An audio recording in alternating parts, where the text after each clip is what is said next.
I think one of the most interesting things about students who come from this background is that there are so many of them. It's one of the largest growing groups of people in public schools. If you look at the demographics on public schools, nearly half of the people who are in our public schools today come from non-English speaking families, or they have a second language in their home. What we're looking at today and who we're speaking with are young people who are immigrants themselves or come from immigrant and refugee families or communities. I think the most important thing to look at in that designation is to start thinking about the differences between immigrants and refugees. So immigrants are people who have made a choice to come here, people who decided that it was a better place for them, whereas refugees are coming from places of extreme crisis and are looking for a way to simply survive. And we have people on the national team board who are both of those things. So let me start a little bit by telling you about who the national team board is. We gather youth activists from across the nation. We have people from Hawaiian homelands all the way out to New York.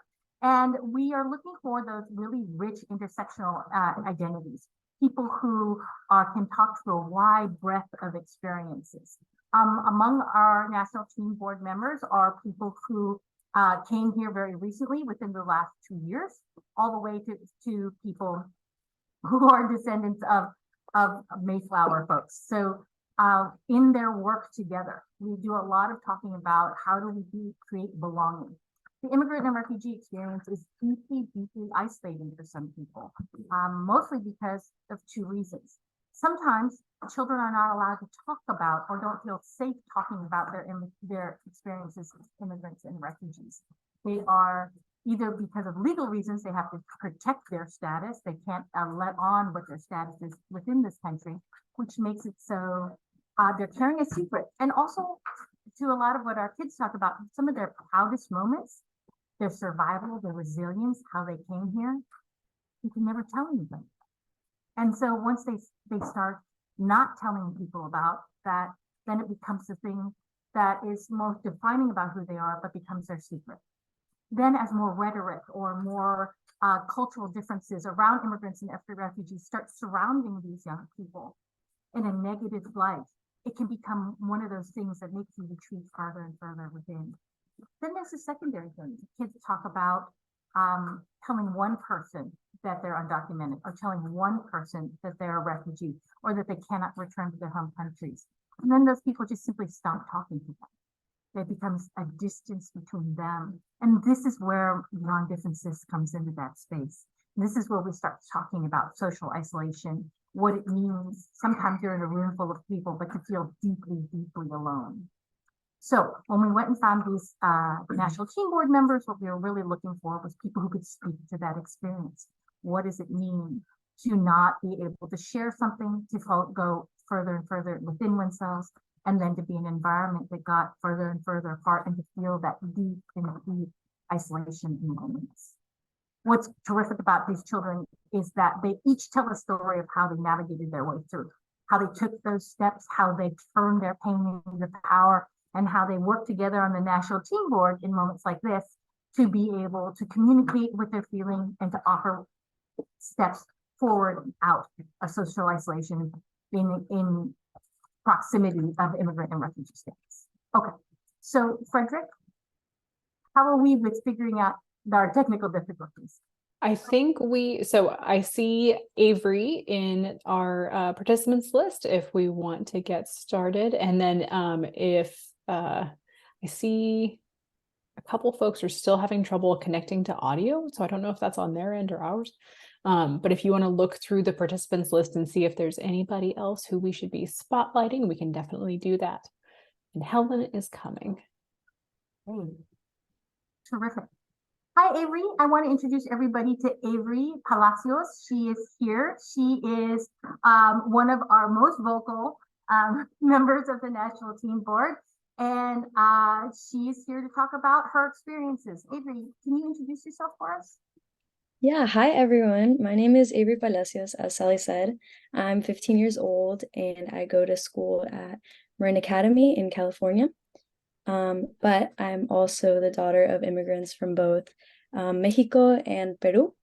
but I grew up being raised by a single mother for the entirety of my childhood. And for the early part of my education, from preschool to middle school, I went to school I did public schooling, and I went to schools that were very highly diverse, where, I never felt isolated in my identity or I felt like the minority. But then when middle school began, I transferred to an all-white private middle school on full financial assistance, and I immediately became aware of the way in which my peers around me divided themselves based on race and class. Yeah, that's my introduction. Thank you. Camila is also here. Hi, Camila. Can you please introduce yourself? I'm glad you're here. Hi, my name is Camila Urbano. I am 16 years old. I go to the Branson School. I'm from California, and when I came to the US, I thought I was going to my grandma's house, and then I ended up here. And when I found myself here, I found myself in a public school where there was majority Latinx people, but it wasn't the same because our languages was different.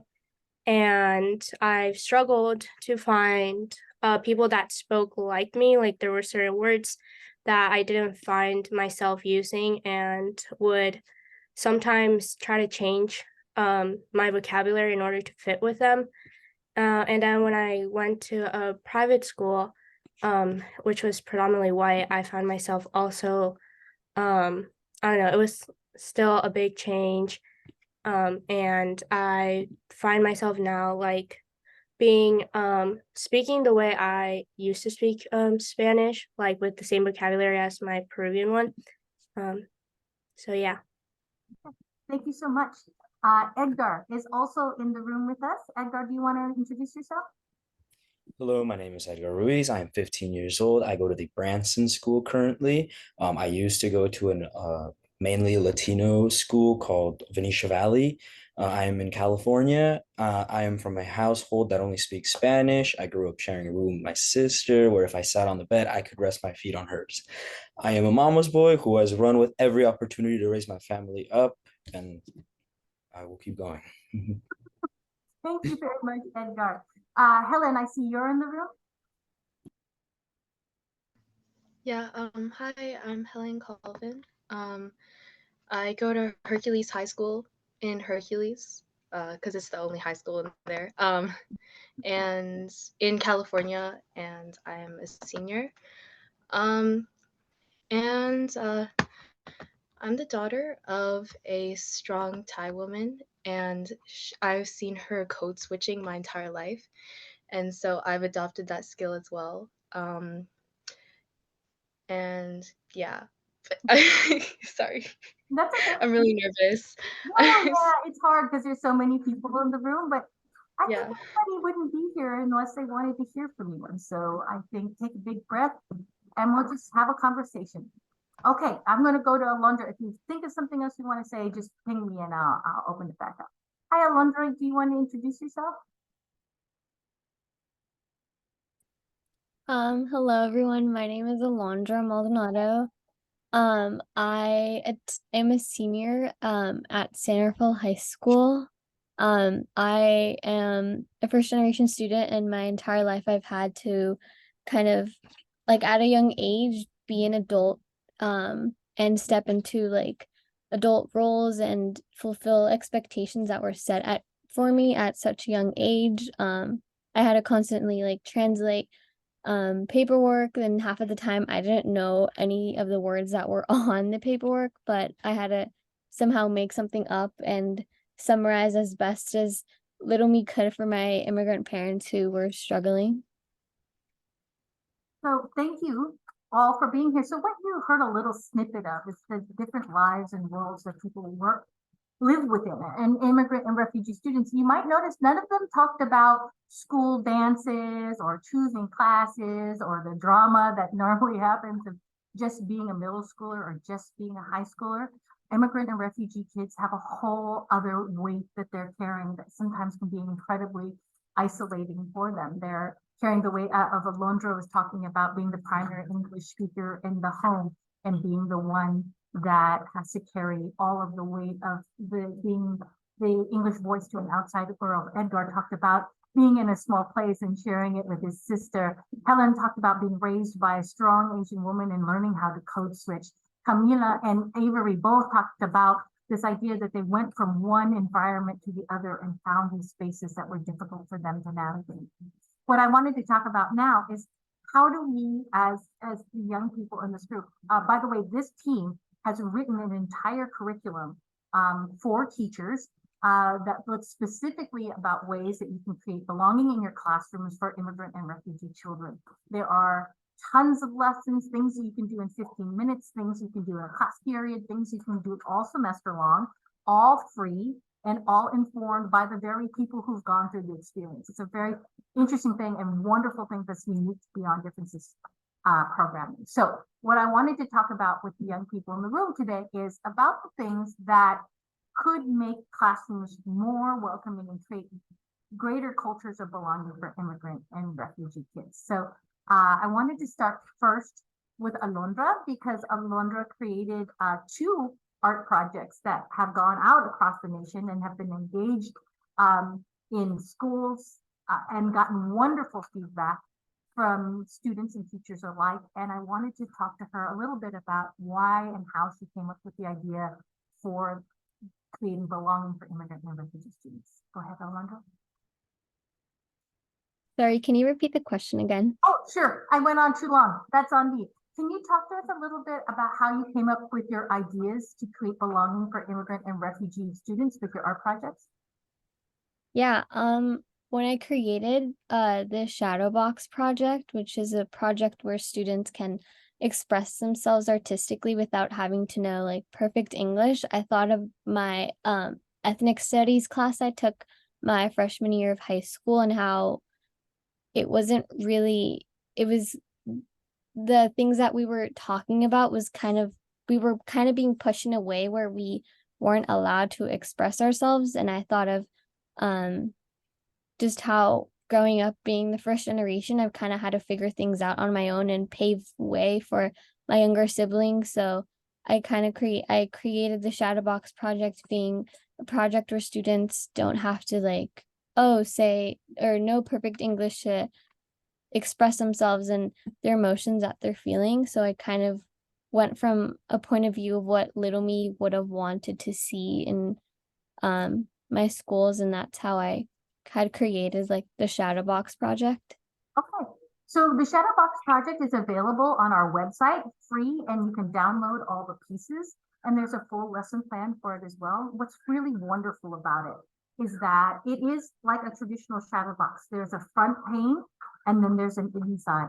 And students are able to talk about what they are and who they are and what they're proud about in their own selves, and also what the outside world sees about them. It's really wonderful to work with middle school students with this project because they're just coming into that idea of how their identity has 2 different layers to it and how they can blend the 2, and the power of who they are within and what they present to the outside can be an incredible process that brings others in. It also gives teachers the ability when doing the project with students to help students articulate and be able to learn more about their students and what roles their students could play in the classroom. I think what's most powerful about it is Alondra's point is that you don't have to do it in English. You don't have to do it, and you can use cultural references within it that belong just to you. You don't have to worry about whether or not the whole class will understand it because it's an art project reflecting yourself. What I've seen when I've done it with young people is that students do it and then they start looking around at other people's projects and they're able to find those connections and they're able to see, oh, that's like mine, or that's a different culture, but it's similar. These small bonds and these small connections are what cause the end of social isolation, in which is Beyond Differences goal. Okay, thank you, Alondra. Edgar, I want to throw it to you, and then next I'll be coming to you, Avery. I want to talk to you about ideas that you have of how you could create cultures of belonging for kids coming into school this week. And previously you talked about safe spaces. Thank you. I would like to talk about creating safe spaces for immigrant and refugee students to gather and relax during the day with one another. Sometimes it can be really exhausting navigating with a new language, in a new country, and in a new environment all day. Safe spaces where immigrants and refugee students can bond and rest will enable them to form communities and bonds that will fight social isolation. So safe spaces are not a new idea, but what is interesting here is to listen to what he's saying about how exhausting it is to go all day in another language, to have to try and figure out something all day that is culturally different from you. If anybody here has had the privilege to travel overseas and be in a place that is not in a native language, you'll see at the end of the day, you are tired trying to figure out a bus, trying to figure out where you're supposed to be, trying to figure out how to order off a menu. What Edgar is talking about here is creating a safe space that is a relaxing space, not so much with a lot of programming or a designated affinity group that we do here, but all day there is just a place where kids can rest their minds. I also love this idea because if you look at the research and what they've done around social emotional learning, as well as specifically with immigrant and refugee kids, is rest is very important. Having that place to be able to let your mind just for a moment to shed the weight of trying to figure it out all day enables them to be able to have a regeneration and be able to focus better in the classrooms. So creating these safe spaces specifically for kids to be with one another. Not just this is a safe space for everybody, right? But this is designated for kids and around a specific culture can be one of the things. Okay, Avery, I wanted to throw it to you because you had some terrific ideas around ways to make classrooms more engaging. Go right ahead. Yeah, so I was thinking about how important it is to for teachers to be conscious of common microaggressions against immigrant and refugee kids, and to not only be able to shut them down, but also get ahead of them in a way that creates expectations and makes the classroom environment a safe space, like Edgar was talking about, for kids, where they don't have to worry about comments such as the immigrants are stealing our jobs, or asking questions about why people haven't ever traveled back to their home country, or maybe they don't know a family member from their home.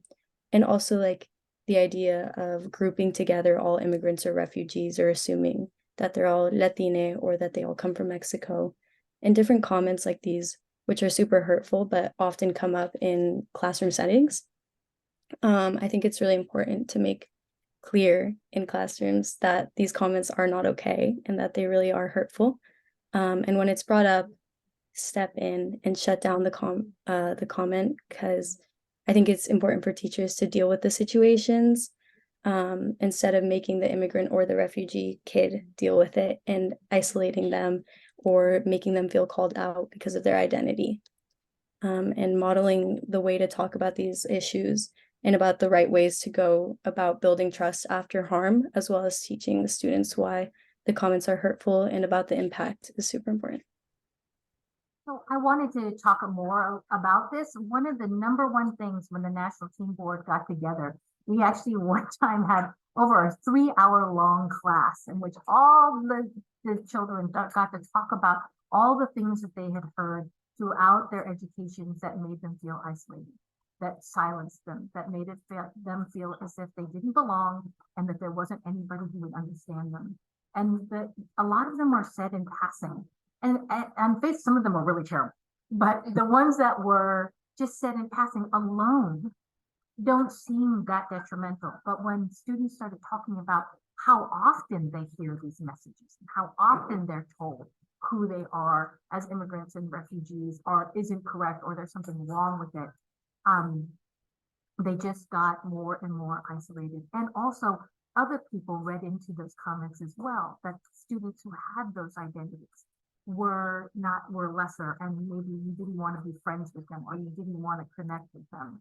So one really popular lesson that we have available, again, free on our website, is all about the microaggressions, a common what we call please don'ts that happen around immigrant and refugee communities. And they literally are verbatim things that immigrant and refugee kids have heard, and them talking about how it felt.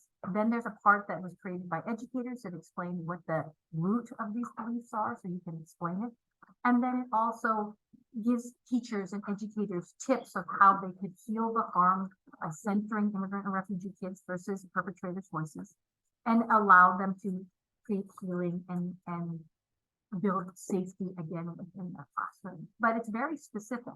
And we've gotten a lot of positive feedback around it because there's a lot of talk about this, but there's very few teachers say, well, what do I say when some kid says to another kid, how come you've never been back to your country? I know it's wrong, but I don't know how to explain how it's wrong. And in Beyond Differences lessons, it'll give you all the steps of what to say and how to heal it and how to come back from it. And it's made directly from this group of young people. So Bailey, thank you so much for talking about that. Okay, so next one, I wanted to get the suggestions that Helen, are you ready? About how teachers can make more welcoming communities of belonging in schools.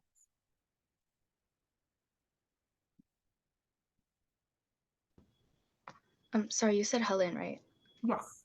Okay, just making sure. All right. I want to talk about how important it is to have representation in curriculum. So what this means is talking about the cultures or history of other countries is really important to making immigrant and refugee students feel seen in their classrooms. This allows them to be the experts in their own culture, so that they have that knowledge.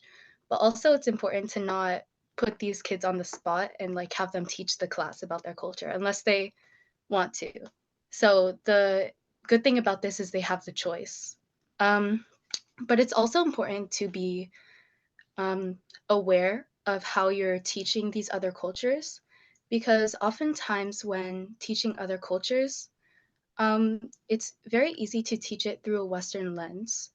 So, for example, in some history classes, the curriculum will often start teaching about Africa after the slave trade had begun, or teaching about Vietnam with only like the lens of the Vietnam War.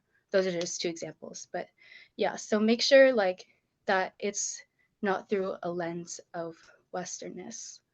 But yeah. Terrific. Thank you so much, Helen. So I think this is a really interesting conversation that Helen is drawing us into about representation and ways that representation work and ways it can go wrong, right? And there's always you wonder, how do we walk that line? How do we be in that place where we're creating belonging versus worsening this idea of isolation? And I think she brought up some terrific points there of how we lens the study of history and also how we engage students in talking about their cultures and giving them a place for which they can speak about things freely and feel as if they're contributing to the community with their knowledge without being put on the spot as the expert. So there's this wonderful, again, free part of our Beyond Differences curriculum where these different groups look at elements of history and you have moments in history about belonging and inclusion that have to do with immigrants and refugees that you can quickly bring into your classroom and spark really wonderful conversations about how we make bonds and how we can find ways to understanding one another and create change in our communities. Particularly last year, the Stand Up for AAPI youth curriculum had a little history tidbit on the relationship between Yuri Kochiyama and Malcolm X and how the two of them both lived in Harlem and how they worked together in order for both communities to be seen and to champion each other's causes and to enable people to see them and understand the struggle that they were both engaged in while not excluding, but actually creating belonging. Okay. So, and that lesson is available on our website and was actually featured at the UN.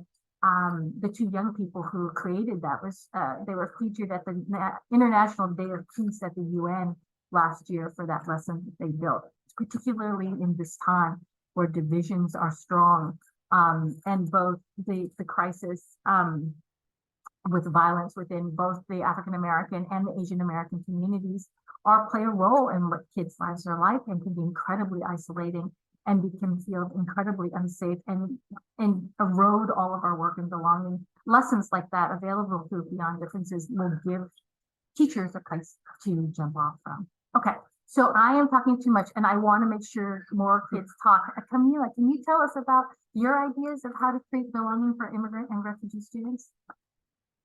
Yeah, so I'm gonna talk about like the importance of bonding, especially like in culture. So I think it's important to give students the ability to do bonding work together in their native languages. It is more important that they get a moment to be their authentic selves in a way they can best express themselves than it is to be in English.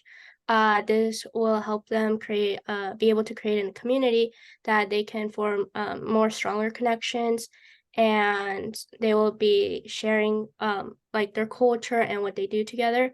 And another way that they can show this is by doing like a culture show and tell, where they can bring like an object from their home or what reminds them of their home, and that could not only show their culture, but also show the similarities of the culture, and how even though we might have the same things, we have like a different variations, which make us unique from one another. Thank you so much, Camila. This is interesting. This is good old-fashioned show and tell, but it has that beyond differences spin on it. And so the beyond differences spin is really wonderful because it comes in part directly from the young people who are in this room, and then also the educators who have 25 years, I'm super old, a background of working with young people, and we will read all the research so you don't have to. What Camila is talking about is show and tell, but with this beyond differences spin. So let me give you an example of that. A first day of school, questions that you can ask that nurture belonging and kill off social isolations are questions like, tell me a smell that brings you joy. Now, I could say something like, tell me what your favorite color is, but that doesn't link us to that cultural part, that authentic self part. I could ask you, tell me about what you did this summer, right? Or I could ask the more beyond differences question is, what was a moment this summer that just changed your whole way of looking at the world? By asking and giving you these questions to be able to spark conversations that are not rely on bias, but do not involve that don't exclude people by culture or by language, we create those cultures of belonging and we validate those other experiences. We call these belonging boosters, and they will be available through our website. And if you're part of our learning communities or connected to our social media, they'll come straight into your phone. I will give you all the best questions. I will give you teaching tips of how to present these to your classrooms and how to nurture those cultures of belonging. So I think we're done with our presentation, and we wanted to open it up in these last few minutes to any questions anybody might have for us or for any of the students in this room.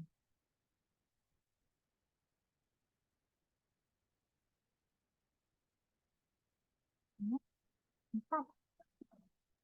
Thank you all so much for being here with us. We super love having you and your voices here, taking over the professional development and learning community for us. We definitely want to give folks the opportunity to ask questions in chat, or if you want to take yourself off mute, I think you should be able to. And if not, definitely raise your hand and I can unmute you if you want to do that. Yeah, everybody's singing your praises in the chat. I would love to know the answer to your question, Sally. What is a smell that brings you joy? Oh my goodness. Okay, I have two. It's really hard for me to do it. I love the smell of jasmine tea incense. I was raised in an incredibly religious Buddhist home.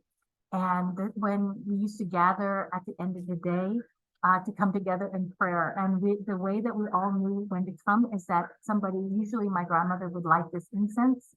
And it was like a calling to all of us to come together. And as a little kid, it also meant that I would get a treat if I came. But whenever I smell that, and there's a certain sects of Buddhism that use that incense wherever I am in that moment, whenever I smell that, it just feels like home and everybody coming together and the end of it done. And the second one is the smell of my dog's paws. I love that. I don't know. Some people think that's really gross, but the dog's paws smell so good. And I just love to snuggle that animal to death. So those are my two. Oh my gosh, I love that. Masha, I see your hand and I will get to you, but I want to give the National Teen Board a moment if y'all want to jump in. Totally no pressure, but if you want to jump in and tell us your smells that bring you joy, I would love to hear those too.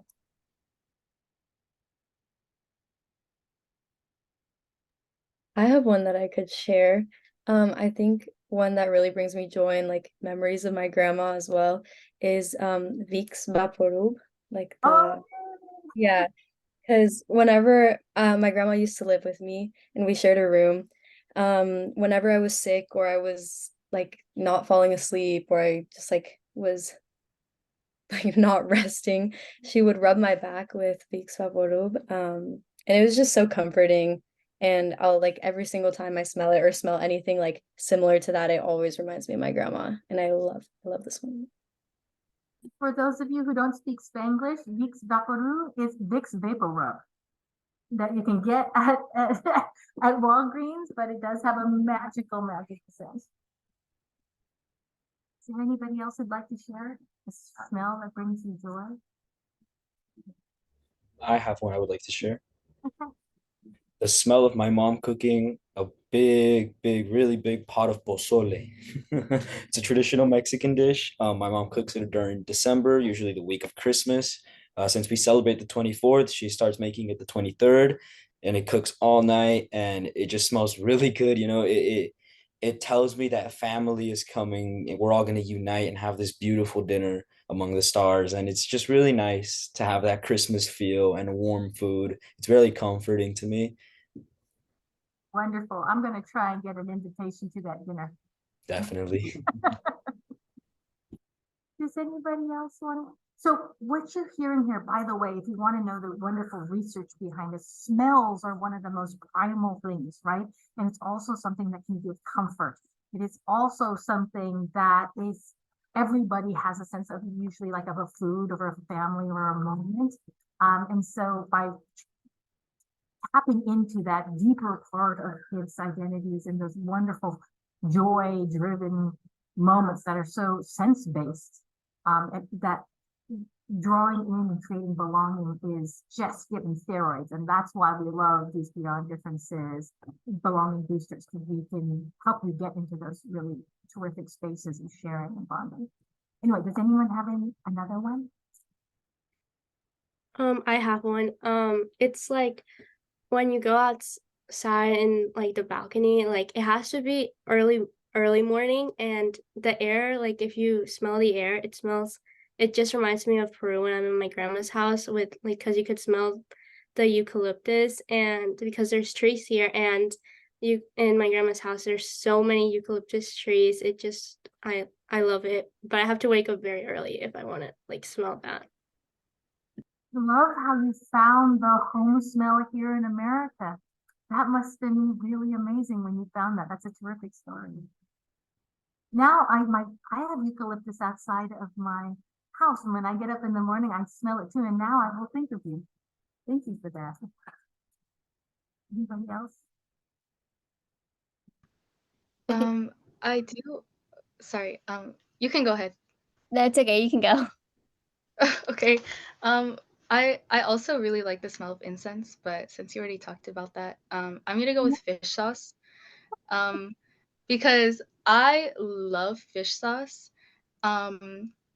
But both my parents don't like it, but it's me and my auntie who like it. So every time I go back to Thailand, we always eat fish sauce in our soups together. Like especially in khao tom, which is like a rice porridge soup. I love putting fish sauce in there. It's my favorite. So, yeah. I always bring fish sauce to housewarming parties of Asians, and they always get a kick out of it. That's like my go-to housewarming gift, because that's the thing that makes a house a home. Helen, I want you to know that you're being broadcasted in this room to a room full of Asian immigrants and refugee kids, and the minute you said that, everybody nodded their heads. So fish sauce.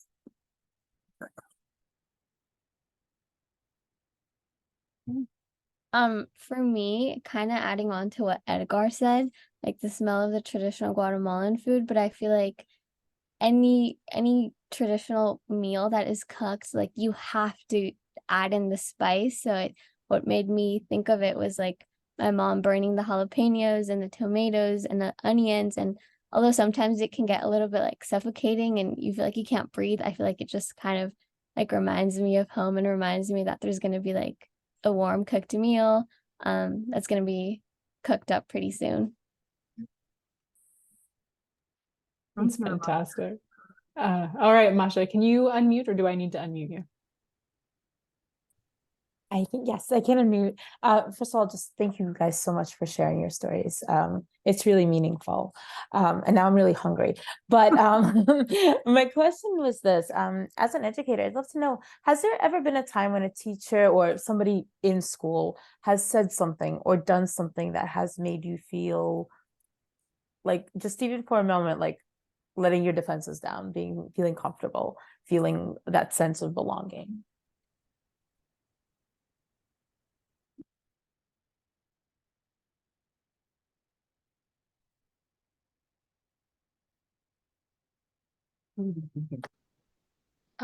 I think for me personally, it wasn't just one thing that a teacher or another student has said. It was more like we've kind of like, it's multiple things that they've done that's built up to like know, so I can know like what kind of person they are.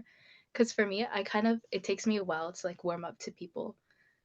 So, but yeah, I remember in middle school, I had this one science teacher. And she would have her room open during lunch and after school. And like if students needed to come in to ask for help with work or just to talk, then like they could come in. And it was kind of a place where my friends and I went to go eat lunch often because it was like a safe space. So yeah.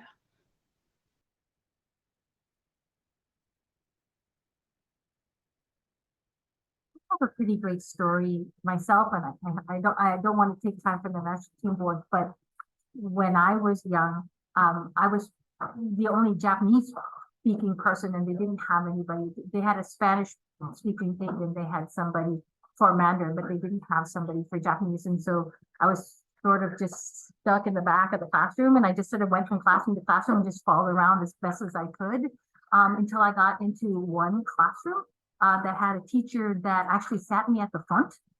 And then all day as things went by, she would tap on my desk and like, she said, you know, take out a pen or whatever, she'd actually put the pen in front of me. And she would do all the things. And at the end, she would whisper to me, okay, next you're going to go over there. You're going to go over there. And to the point where at a certain point of the day, I always remember this, that she would sit me by her and she'd peel an orange, crack it in half and give me it. And we would just sit together and share an orange during snack. And it might have been too because I was on free and reduced lunch. And so I didn't always have a snack or I didn't know to bring the right things. But she was definitely the teacher who always had granola bars in her desk. And when I got older, I went back and I told her, like, you're the reason I can speak English, by the way. And thank you for all those things. Why you were so different than all the other, why were you? And she says, well, because I'm Black and you're Asian. And I know what it's like to be others. And I know how difficult it is. And my mother came to this country and she only spoke Spanish and she was at the back of the room. So when I see you, I see my mom. And that was one of the most powerful things anybody ever said to me. And it's probably the reason I'm an educator today. I think that's terrific.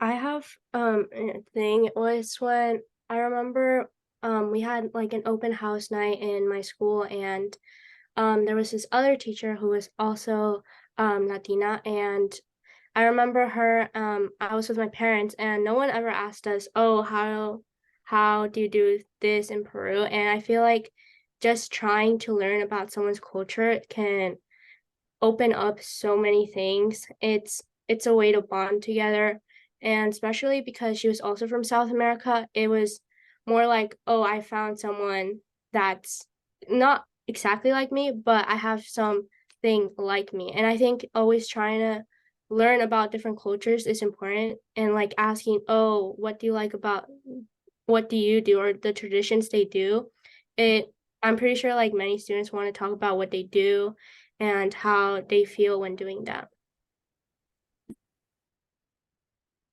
Oh, Camila, I love that. I wanted to read y'all a question that we have in the chat. First, they said, thank you to all the young people here. So I work at a predominantly white school with our largest diverse population is Latinx. I want to host a family/parent night as I feel we have not done enough to engage with our families. What would be good for me to know when arranging would be helpful for our families? So I'd love to open this question up to all of y'all. So, as one of the leaders for our Latinx affinity group at the Branson School, we are trying to plan a Latino Hispanic night where families that identify as Latinx or Hispanic can come and join us in this event where we're gonna have live music, which seemed to be very popular. And then we also wanted to implement traditional foods based off of where we're from. So at least for me, I'm from Yucatan. Well, my parents are from Yucatan, and there's this traditional dish called panuchos, which is like a tortilla filled with beans. It's like deep fried. They have some chicken, some lettuce, tomatoes, all the spiel. But we want to implement traditional foods and kind of like reach out to like different cultures and bring food, because one thing we've realized in our group was food brings everyone together, and it can be a powerful message combining different cultures, foods with live music, and just having an atmosphere where you know you're surrounded with people that may have had similar experiences to you or even speak the same language as you. Along those lines, I just wanted to say something in terms of policy around these things, because we've also been working around policy. If when you do have these nights, these culture nights and things like that, please make sure, because there are low-income families that would want to contribute but won't be able to, that you have funds or that you have ways of supporting or doing it like a group grocery shopping list that people can put in, so that people are all able to contribute. And don't feel as if they can't because of cost. It's a little cost that goes a long way to creating belonging. Yeah, I agree with everything that both Edgar and you said, Sally. My school, I also go to a predominantly white school, and what my school has been trying to do is do like these dinners for families as well. And I think something that's really worked out, because I always go with my mom and I'm really close to the teachers who have been setting it up. I think something that's really working is having interpreters or like translators. Like they don't have to sit like one-on-one with the families that don't understand English, but just like sharing it out in the whole group is very helpful, so nobody feels singled out or isolated in that sense. And like having like activities that the families can do together is really helpful too, because I think oftentimes families, like especially Spanish speaking or like Spanish speaking families who don't speak English, they don't really like to or they don't feel like they're able to connect with other families or have that friendship because of the language barrier. And I was only speaking on the Spanish part because that's just personally what my school is doing right now. But yeah, I think it's kind of hard for families to make friends, and it's not just the students who need to make friends or connections. I think the families also need to have that support, especially in a predominantly white institution. So, yeah. Have another suggestion that we have been using and has been working quite well with beyond differences in our relationships with parents is I ask for advice all the time. I ask for help, and I put them in positions of power where they deserve to be and to explain things to me and for me to learn. And so I change the relationship such that they feel a part and contributing. And then when I put all of their things into action, because they're wonderful and terrific ideas, I publicly give those people credit. I got this wonderful idea from this parent. I got this terrific moment from this parent. And I also will tie into next time I see something, I'll remember that you told me this and it'll be better because of you. By doing this inclusive language, it ends their isolation. They're definitely a part of everything, and also gives them agency in the space that we want to share and want to make a community.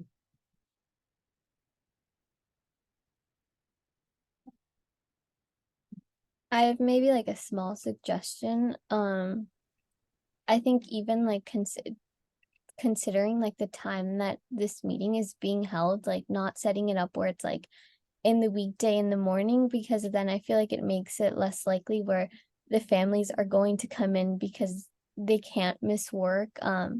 So I think maybe like thinking about the time and day that this meeting is like being set, I think is also very important. Yes, Alondra, thank you. That's such a great idea. The accessibility for working families is wonderful. Oh my gosh, it's that hour flew by. It is, yeah, we are just about at time. I just wanted to give y'all a quick second to answer Barbara's question. If you have a quick response for us, what other questions can teachers ask students to help them find common ground amongst each other and build belonging? You should keep watch of our social media and all of our lessons, because we will be putting more and more questions up and making them available. But I will also allow people to speak, because I need to slide that in before the door closes in 4 minutes. I remember like just recently, like a couple of weeks ago, Sally and I worked on a belonging booster that was focused on music. So I think that's like a really good way to connect to students, because music is such a big part of everyone's life, especially for our age group. So yeah, just asking like what kind of music do you listen to, and especially like opening it up to see like music from other cultures.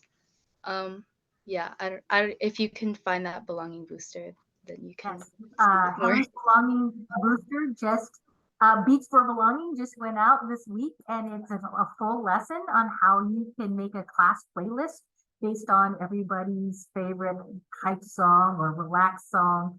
And the idea is that you build these things that you share out, and also that they would be in different languages and reflect different music traditions.